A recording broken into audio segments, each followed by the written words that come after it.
प्रयागराज के किसानों ने शहतूत वृक्षारोपण के साथ सहफसली खेती अपनाकर आय में वृद्धि की है। प्रदेश के अधिकांश रेशम उत्पादक सीमांत किसान हैं जो परंपरागत कृषि विधियों का पालन करते हैं। केंद्रीय रेशम उत्पादन अनुसंधान एवं प्रशिक्षण संस्थान पानपुर की तकनीकी सहायता से शहतूत वृक्षारोपण का सहफसली मॉडल लागू किया गया है। इससे किसान अपनी भूमि पर पारंपरिक फसलों के साथ शहतूत की पत्तियां भी प्राप्त कर अतिरिक्त आय कमाते हैं। 300 पेड़ लगाने पर किसान 4 से 5 वर्षों से इसमें सालाना 20,000 रुपये तक की अतिरिक्त आमदनी कमा सकते हैं। साथ ही रेशम कीट पालन से कोया उत्पादन भी बढ़ता है, जिससे आय और भी अधिक होती है। इस पद्धति से किसान बिना परंपरागत खेती प्रभावित किए 20-25 साल तक लाभ कमा सकते हैं। प्रदेश के हजारों किसान इस मॉडल को अपनाकर खागान के साथ रेशम उत्पादन में वृद्धि कर रहे हैं। ज्ञापन दिया है सभी ने, वो मनोज यादव जी के साथ जिस प्रकार से घटना घटी है, उनके साथ मारपीट की गई है, उसको लेके ज्ञापन दिया है। उस ज्ञापन में जो घटना घटी उसका पूरा विवरण दिया गया है और हमने मांग की है कि उसकी जांच करके जो भी कानूनन कार्रवाई होनी चाहिए वो उन पर करें। और प्रशासन ने हमको इस बात का आश्वासन दिया है कि वो कार्रवाई करेंगे। और जो टीआई का एक मामला है, क्योंकि टीआई ने घर पर जो थे उनको पर भी मुकदमा बना दिया और जिन पे मारने वालों को बना दिया, तो अपराधी करने वाले और अपराध होने वाले दोनों को एक श्रेणी में रखा है। तो टीआई की गतिविधियाँ संदिग्ध लगती है, उससे भी हमने प्रशासन को अवगत कराया है और प्रशासन से मांग की है कि टीआई के खिलाफ कार्रवाई की जाए। अगर समय 7 दिन का हम लोगों ने दिया है, 7 दिन में अगर कोई कार्रवाई नहीं होती है तो खासतौर से आप पत्रकार बंधुओं के साथ मिलकर हम सब लोग बैठकर एक नया रूपरेखा तैयार करेंगे कि 7 दिन में अगर हमें न्याय मिल जाता है तो हम धन्यवाद देंगे प्रशासन का भी और आप लोगों का भी, क्योंकि इस लड़ाई में आप लोगों ने हमारा कंधे से कंधा मिला के साथ दिया। दादा, कलेक्टर साहब से बात हुई आपकी, तो क्या आश्वासन मिला कलेक्टर साहब ने? कहा है कि मैं सब चीज़ों को दिखवाऊंगा और दिखवाने के बाद जो भी दोषी पाया जाएगा उस पर सख्त से सख्त कार्रवाई की जाएगी। किसी भी अपराधी को कोई प्रकार की हमारे यहाँ से लापरवाही नहीं की जाएगी। अच्छा दादा, मांगों में मेन बिंदु कौन कौन से थे? ऐसे मेन बिंदु एक तो 307 की कार्रवाई, जो घूसपरवी है हमारा, उनके मकान वगैरह जो ऐसी जगह बने हैं जो सरकारी ज़मीनें हैं, कुछ उनके सरकारी ज़मीनों कब्जे भी है, उनको हटाया जाए। अपराधी प्रवृत्ति के लोग हैं, इसलिए उनके लाइसेंस जो है अस्त्र लाइसेंस, उनको भी ख़त्म किया जाए, उनको भी रद्द किया जाए, ये भी हमारी मांग है। और टीआई के खिलाफ कार्रवाई की जाए, हमारी मांग है। और 7 दिन के भीतर कार्रवाई होने के लिए हमने कहा है। 7 दिन के अंदर अगर वो कर देंगे तो ठीक है, हम धन्यवाद देंगे, नहीं तो पर हम और आप सब लोग मिलकर अगली योजना बनाएंगे। मनोज यादव के ऊपर से केस हटाने की बात भी उस ज्ञापन में है, उस पर भी कलेक्टर साहब ने कहा है कि हम जांच करके और वो अगर उनका दोष नहीं है तो उनको भी दोष मुक्त करेंगे। ये बात हुई।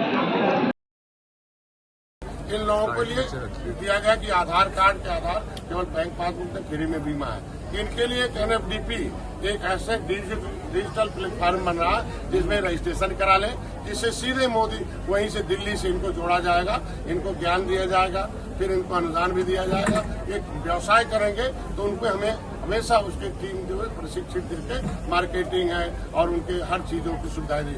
उत्तर प्रदेश में माननीय मुख्यमंत्री ने भी मत्स्य मंत्रालय दिल्ली में अलग हो गया, उत्तर प्रदेश में भी मत्स्य मंत्रालय हुआ। मैं सौभाग्यशाली हूँ कि जो समुदाय का नेतृत्व कर रहा था उसे योगी जी ने मत्स्य मंत्रालय में पहला कैबिनेट मंत्री बनाया। इनके लिए मैंने बहुत पॉलिसी बनाई। उत्तर प्रदेश में पहले पट्टेधारक केवल सरकार को कमा के देते थे, लेकिन अब हम 3,20,000 5 एकड़ पर उन्हें अनुदान दे रहे हैं। आज के दिन में हर साल 10 करोड़ रुपया उन्हें देकर उनको हर पट्टेधारक को सीड से बीज से उनको विकास खिलाया जा। आज इनके बच्चों को पढ़ने की सुविधा नहीं थी, इनके लिए भाई पहले अनुसूचित जाति में थे लेकिन ओबीसी में डाल दिया, वो भी अभी विसंगति है। तब तक इनके पढ़ने के लिए मैंने व्यवस्था लाई है कि अगर इंटर में 20,000 बीए में कर रहे हैं, हमारे वोट बैंक को खा रहे हैं। और जब उन्होंने आकाश आनंद को वापस जो है पद पे बैठाया है तो उससे लोग घबरा गए। देखिए, हर पार्टी के अपने अपने विचारधारा होती है और बहुजन समाज पार्टी अम्बेडकरवादी विचारधारा है। मैं उनको बधाई देता हूं कि कम से कम उस समय बहन जी आई थी कि जब महिलाओं की दशा खराब थी और दलित खड़ा नहीं हो पाता था, उन्होंने खड़ा बड़ा किया। लेकिन जब पार्टी अपनी नीतियों से भटक जाती है अपने विचारधारा से भटक जाती है तो उसके कार्यकर्ता उपेक्षित हो जाते हैं और वोटर बेचारे मजबूर हो जाते हैं। आज भी कहूंगा बहन जी को कि अपने उस मिशन को फिर से काम आए और निश्चित रूप से कामयाब हो कि वो सभी जाति, सभी धर्म, सभी वर्ग के लिए कि अम्बेडकर जी ने सामाजिक न्याय समिति की बात की थी और सामाजिक मतलब सभी जाति का बराबर का हिसाब।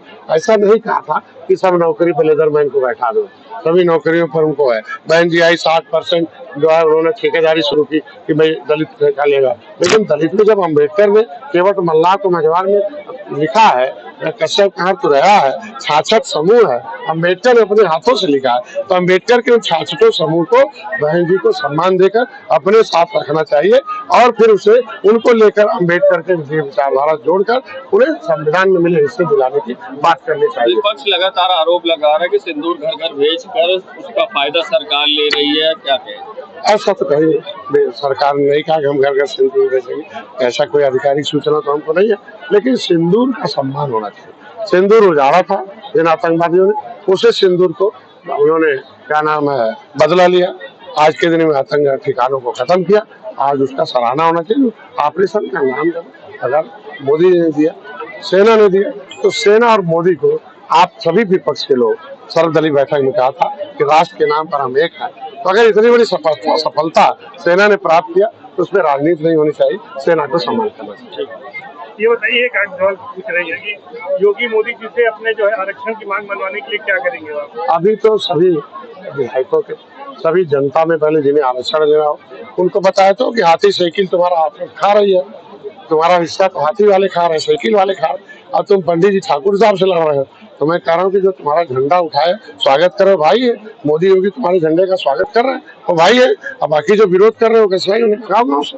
दूसरा, हम जितने विधायक हैं, जितने एमपी हैं, उनको हम इनके माध्यम से ज्ञापन दिलवाएंगे कि भाई हमारी संख्या इतनी, हमारी दशा खराब है, हम सेंसस मैनुअल 1961 में हमारी गिनती 1967 में अनुसूचित में हुई थी, वो नहीं चाहिए उसी मैनुअल, हमारा नाम उसी में गलती से पड़ा था, संशोधन हो गया, तो अब राज्यपाल राष्ट्रपति के निर्देशों के पालन के अनुसार मेरी जो समस्या है, जो विसंगति है वो दूर कराइए। आप विधायक है, विसंगति दूर कराइए, आराम से निषादों का वोट लेकर विधायक बन जाइए, तो उनके माध्यम से करवाएंगे। धन्यवाद।